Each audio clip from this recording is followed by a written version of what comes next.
नमस्कार, बहुत स्वागत है आपका प्राइम एट 4 में। और पहली खबर ये रही आपके सामने, जम्मू के उधमपुर में सुरक्षा बलों और आतंकियों के बीच में पिछले 2 दिनों से मुठभेड़ चल रही है। जंगलों में सुरक्षा बलों ने 2 से 3 आतंकियों को घेर रखा है और कुछ देर पहले भी दोनों तरफ से फायरिंग हुई थी। सुरक्षा बलों ने पूरे इलाके की घेराबंदी कर दी है और हेलीकॉप्टर से भी निगरानी की जा रही है। कल किश्तवाड़ इलाके में भी मुठभेड़ हुई थी और इसी के बाद बड़े स्तर पर सर्च ऑपरेशन शुरू किया गया था।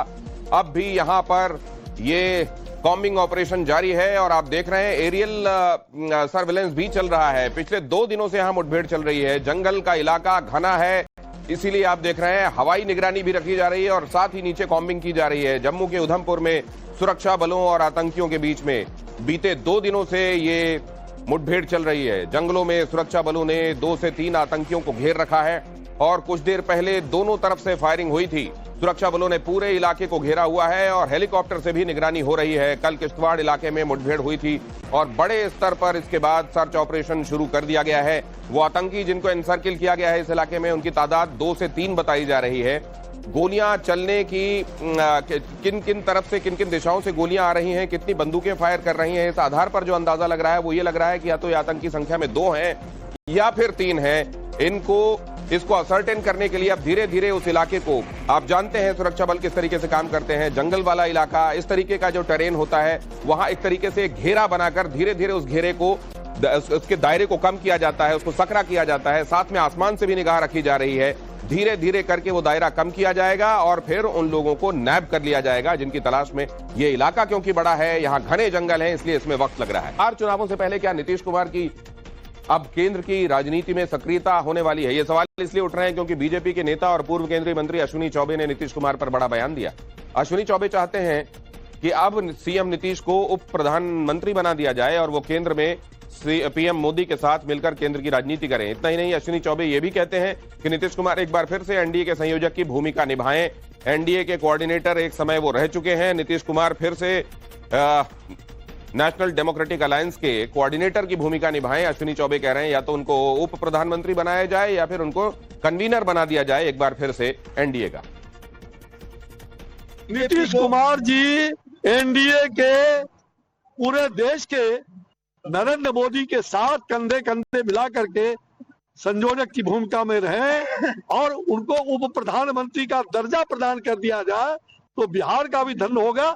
दूसरा उप प्रधानमंत्री हमें जगजीवन राम के बाद मिलेगा, ये हमारी इच्छा है कि जेडीयू को बीजेपी के नेता अश्विनी चौबे की सलाह नागवार गुजरी।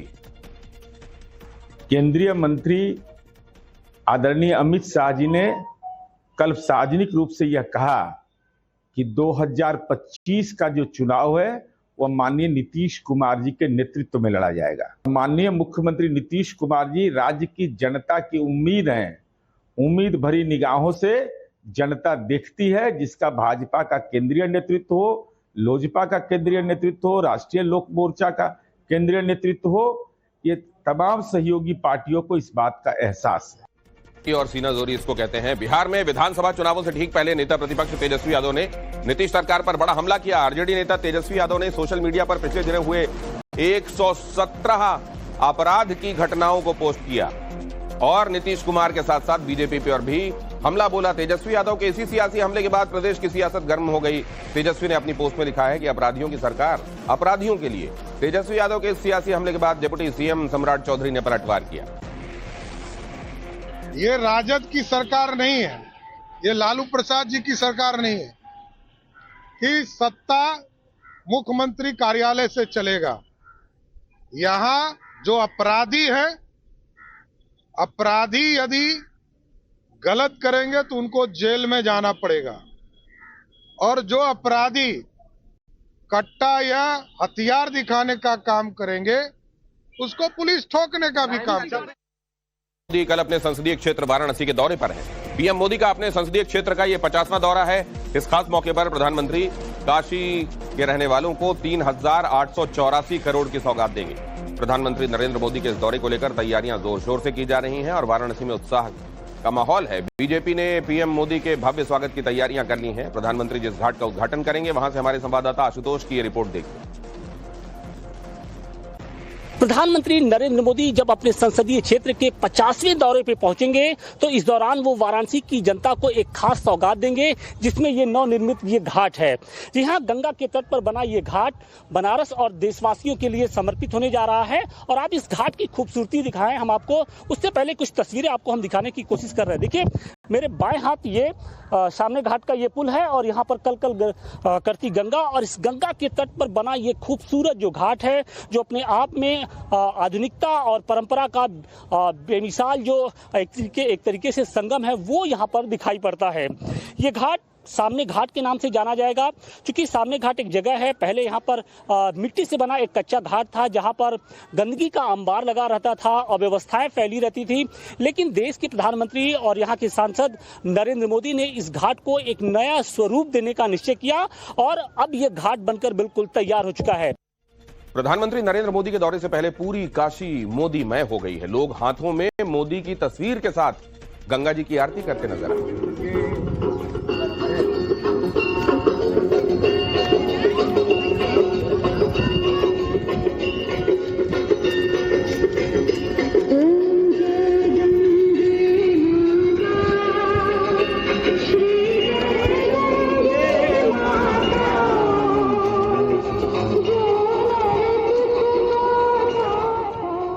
पीएम मोदी कल अपने संसदीय क्षेत्र वाराणसी के दौरे पर हैं। एक दिन के दौरे पर प्रधानमंत्री नरेंद्र मोदी यहां पहुंच रहे हैं। सुबह 10 बजे उनका वाराणसी पहुंचने का कार्यक्रम है। काशी के लिए 3,884 करोड़ रुपए की सौगात, इससे बनी हुई परियोजनाएं वो लोगों को देंगे। वाराणसी में 19 परियोजनाओं का तोहफा वो देने वाले हैं लोगों को। Transit, hostel, police barrack, polytechnic उद्घाटन इसमें शामिल है। 2,255 करोड़ की 25 परियोजनाओं का शिलान्यास भी होने वाला है, जिसमें राजा तालाब भी शामिल है और मेहंदीगंज में प्रधानमंत्री नरेंद्र मोदी की एक जनसभा भी होने वाली है। काऊ मौलाना एक्टिव है। कोलकाता के रामलीला मैदान में जमीयत उलेमाए हिंद जुटा और उसके बाद एक बार फिर लोगों को भड़काने की कोशिश की गई। वक्फ बिल के खिलाफ फिर से भड़काऊ बयानबाजी। कोलकाता में जमीयत उलेमाए हिंद का हल्ला बोल यहां आप देख रहे हैं। वक्फ बिल के खिलाफ पार्लियामेंट तक हिला देने की बातें हुई। वक्फ संशोधन बिल वापस करवाकर ही रहेंगे, बातें कही गई।